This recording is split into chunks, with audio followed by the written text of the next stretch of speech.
তো বন্ধুসকল আজি বেলেগ এটা টপিকস লৈ আহিলোঁ।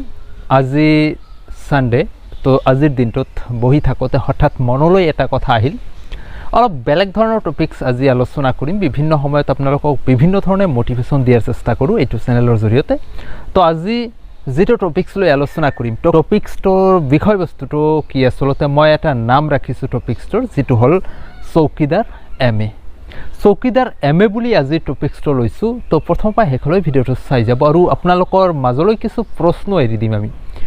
কমেণ্টত নিশ্চয় প্ৰশ্নখিনিৰ উত্তৰ আপোনালোকে দিব বুলি আশা কৰিলোঁ। তো আজি চাওক, জীৱনটো হ'ল মূলতঃ ছেক্ৰিফাইচ। জীৱনৰ মূল বিষয়বস্তুটোৱে হ'ল ছেক্ৰিফাইচ। আপুনি সৰুৰ পৰা চিন্তা কৰক এতিয়ালৈকে যিখিনি কাম কৰি আছে, জাষ্ট ছেক্ৰিফাইচ, ছেক্ৰিফাইচ আৰু ছেক্ৰিফাইচ। আপুনি যেতিয়া প্ৰথমতে ষ্টাডি আৰম্ভ কৰিছিলে, ষ্টাডিৰ সময়ত যেতিয়া হাইস্কুল বা হায়াৰ ছেকেণ্ডেৰী পঢ়িছিলে, সেই সময়ত আপুনি জীৱনটোক লৈ চিন্তা কৰিছিলে। তেনেকুৱা ধৰণৰ চিৰিয়াছ কোনো চিন্তা নাছিল জীৱনটোক লৈ। আপোনাৰ কথাটো আছিল যে কিবা নহয় কিবা কৰি এটা চাকৰি, ভাল এটা চাকৰি পামেই, আৰু ভাল এটা চাকৰি পাম, ভালদৰে জীৱনটো ছেটেল কৰি ল'ম। যেতিয়া আপুনি গ্ৰেজুৱেশ্যন কমপ্লিট কৰিলে, গ্ৰেজুৱেশ্যন কমপ্লিট কৰাৰ লগে লগে আপোনাৰ মনলৈ এটা কথা আহিল যে মানে কিবা এটা কামত নিয়োজিত কৰিব লাগে, নিজকে ছেটেল হ'ব লাগে। চাকৰিৰ বাবে ইণ্টাৰভিউ, বিভিন্ন ধৰণৰ পৰ্যায়ত আপুনি গৈ আছে, বিভিন্ন পৰ্যায়ত লাহে লাহে আপুনি উজুতি খাব ধৰিছে। সেই সময়ত আপোনাৰ যিটো মানে আশা আছিলে বা যিটো কল্পনা আছিল মনত যে ভাল এটা চাকৰি পামেই, সেই কথাটো অলপ নিম্নগামী হৈ আছে। আপুনি চাওক, প্ৰথমতে যদি আপোনাৰ MBBS বা চাইণ্টিষ্ট বা ইঞ্জিনিয়াৰিং তেনেকুৱা কৰাৰ কিবা সপোন আছিল, লাহে লাহে বস্তুটো তলৰ ফালে নামি আছে। কিবা কিবি কৈ আপুনি গ্ৰেজুৱেশ্যন কমপ্লিট কৰিলে, বহু বাটে পথে বহু ধৰণে উজুতি খাব আৰম্ভ কৰিলে। যেতিয়া আপুনি চাকৰিৰ বাবে ইণ্টাৰভিউ দিব যায়, তাতো আপুনি ফেইল হোৱাৰ পিছত আপুনি কি কৰে, আশাটো অলপ কমাই দিয়ে, লাহে লাহে আপুনি মাষ্টাৰ ডিগ্ৰী কৰিব আৰম্ভ কৰিলে। ধৰক আপুনি বহি থাকি এতিয়া আৰু কি কৰিব, সময় অপচয় কৰিতো লাভ নাই, যাৰ বাবে আপুনি কি কৰিব আৰম্ভ কৰিলে, মাষ্টাৰ ডিগ্ৰী কৰিব আৰম্ভ কৰিলে।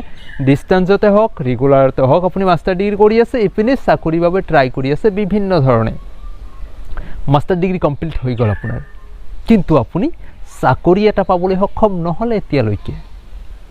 লাহে লাহে আপুনি এনেকুৱা পৰ্যায়ত আহিলে যে কিবা নহয় কিবা এটা চাকৰি হ'লেই হ'ল।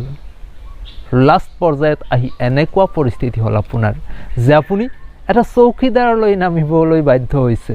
তো চাওক, ইদানিং আমাৰ অসমত যি প্ৰক্ৰিয়া চলি আছে নিযুক্তিৰ বাবে, এই নিযুক্তি প্ৰক্ৰিয়াত আপোনালোকে দেখা পাব 3rd গ্ৰেড আৰু 4th গ্ৰেডত প্ৰায় 26,000 মান চাকৰিৰ মানে বিজ্ঞাপন দিছিলে। তাতে 14 নে 15 লাখ মান প্ৰাৰ্থীয়ে আবেদন কৰিছিলে। ইয়াতে চাব আপোনালোকে, ইদানিং ৰিজাল্টো হৈ গ'ল, অহা 25-26 তাৰিখত ইয়াৰ এপইণ্টমেণ্টো দিয়া হ'ব। তাতে বহু সংখ্যক প্ৰাৰ্থী আপোনালোকে দেখা পাব মাষ্টাৰ ডিগ্ৰী পাছ, গ্ৰেড 4ত চাকৰি এটা পাইছে। আৰু গ্ৰেড 4ত চাকৰি পাইছে তেখেতসকলে কেনেকৈ, তাতেতো গাইডলাইন দিয়া আছিলে যে আপুনি গ্ৰেজুৱেশ্যন হ'লে আপুনি 4th গ্ৰেডত আবেদন কৰাৰ সুযোগ নাপাব।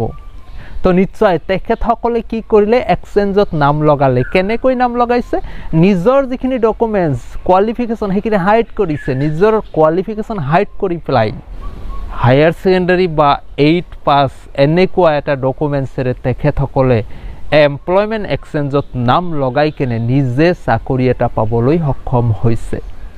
তো বন্ধুসকল, ইয়াক আপুনি কি ক'ব, মানৱতাৰ স্খলন নে পৰিস্থিতিৰ পৰিহাস বা সমাজ ব্যৱস্থা বা নিবনুৱাৰ সমস্যা, আপুনি কি ক'ব এইটোক?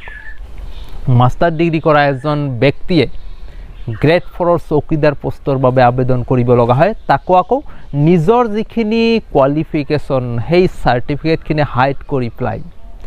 তেখেত মাষ্টাৰ ডিগ্ৰী পাছ, কিন্তু এতিয়া তেওঁ 8 লেভেলৰ পৰিচয় দি এনেকুৱা চিচুৱেশ্যন হ'ব কিছু সংখ্যকৰ লগত। আপোনালোকে নিশ্চয় গম পাব যে মাষ্টাৰ ডিগ্ৰী কোৱালিফাই কৰি তেওঁ চৌকিদাৰ পোষ্টত আবেদন কৰিছে আৰু চাকৰি এটা পাইছে, আৰু সেই অফিচতে তেওঁৰ ওপৰৰ কৰ্মকৰ্তাজন গ্ৰেজুৱেশ্যন। এনেকুৱা পৰিস্থিতিৰ সন্মুখীন হ'ব লগা হ'ব।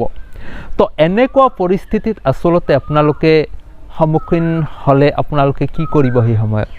তো এয়া মই ভিডিঅ'টোৰ জৰিয়তে আপোনালোকক এই কথাখিনি ক'ব বিচাৰিছোঁ যে এয়া আচলতে মানে পৰিস্থিতিৰ নিৰ্মম পৰিহাস নে এজন ব্যক্তিৰ মানৱতাৰ স্খলন নে নৈতিকতাৰ স্খলন নে সমাজ ব্যৱস্থা নে চৰকাৰ ব্যৱস্থা ইয়াৰ বাবে দায়ী একচুৱেলি কোন এজন মাষ্টাৰ ডিগ্ৰী পাছ কৰা প্ৰাৰ্থীয়ে হ'ব লাগে চৌকিদাৰ হয়তো গোটেই দিনটো কাম কৰাৰ পিছত সন্ধিয়া যেতিয়া ঘৰলৈ আহিব তেতিয়া নিজে শুই চিন্তা এটা কৰিব যে মই এজন চৌকিদাৰ MA তো বন্ধুসকল চৌকিদাৰ MA নামৰ আজিৰ টপিকসটো আপোনালোকলৈ আগবঢ়ালোঁ ভাল পালে নিশ্চয় লাইক কৰিব আৰু আপোনাৰ মতামতটো কমেণ্ট ছেকশ্যনত নিশ্চয় কমেণ্ট কৰি জনাবলৈ নাপাহৰিব